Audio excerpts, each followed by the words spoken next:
नमस्कार, स्वागत है आपका हमारे इस YouTube चैनल पर।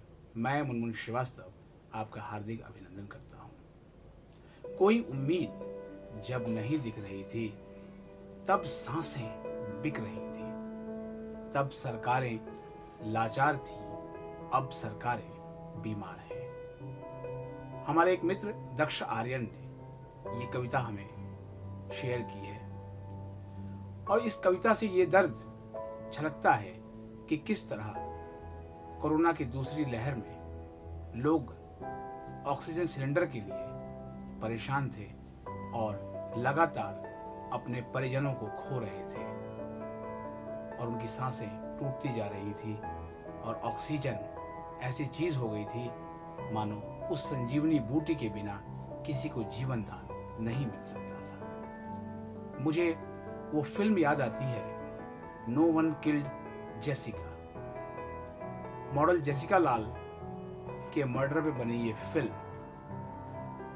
बताती है कि भरी महफिल में एक रईसजादे ने एक मॉडल को गोली मार दी और उसे उस भीड़ में से किसी ने नहीं देखा और वो शुरुआती चरण में साफ बच निकला।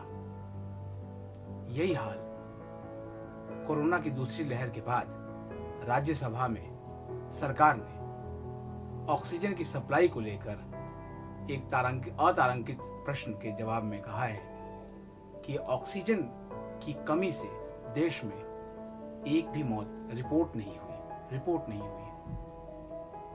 यानी कि देश में ऑक्सीजन की कोई कमी नहीं थी उस दौरान। तो फिर क्या लोगों को मरने का शौक था जो इतनी जानें गईं और त्राहिमाम करने लगे लोग? सरकारों की संवेदनशीलता कभी भी नहीं रही, लेकिन इसका मतलब ये नहीं है कि आप कुछ भी कहेंगे। हमारे देश में स्वास्थ्य सुविधाओं की हालत किसी से छुपी नहीं है। अगर आपको हल्की सी भी कोई तकलीफ हो गई और आप अस्पताल गए तो फिर ये कोई गारंटी नहीं है कि आप ठीक होकर अपने घर वापस आएंगे। सरकारी अस्पताल में चले जाइए तो वहाँ लंबी लाइन है, अच्छा इलाज मिलेगा कि नहीं ये लोगों के मन में संशय है। निजी अस्पताल में चले जाएंगे तो वहाँ आपकी खाल उतार ली जाएगी, क्योंकि जिस बीमारी को ठीक करने के लिए आप वहाँ गए होंगे, हो सकता है वो बीमारी भले ही ठीक ना हो और कई बीमारियों का लंबा चौड़ा बिल बन जाए। टीवी पर जाकर देखिए, इन दिनों खूब विज्ञापन आ रहे हैं, थोड़े तो समझदार बनिए। आपने हेल्थ इंश्योरेंस लिया क्या? अच्छा नहीं लिया, टर्म लाइफ इंश्योरेंस ले लीजिए। कहने का मतलब ये है कि देश में स्वास्थ्य सुविधाओं की हालत ये है कि आपको खुद कुछ करना है, सरकार कुछ नहीं करेगी। हमारे देश में तो वैसे भी दो सरकारें हैं, एक केंद्र की सरकार और दूसरा हर राज्य की अपनी सरकार, यानी अपनी व्यवस्था। तो क्या ये दो सरकारें मिलकर भी अपने राज्य के हेल्थ की जिम्मेदारी नहीं उठा सकती? वो भी जनता को खुद ही करना पड़ेगा। तो फिर सरकारों की जरूरत क्या है? एक हास्यास्पद बात मुझे नजर आई थी कोरोना की दूसरी लहर के थमने के बाद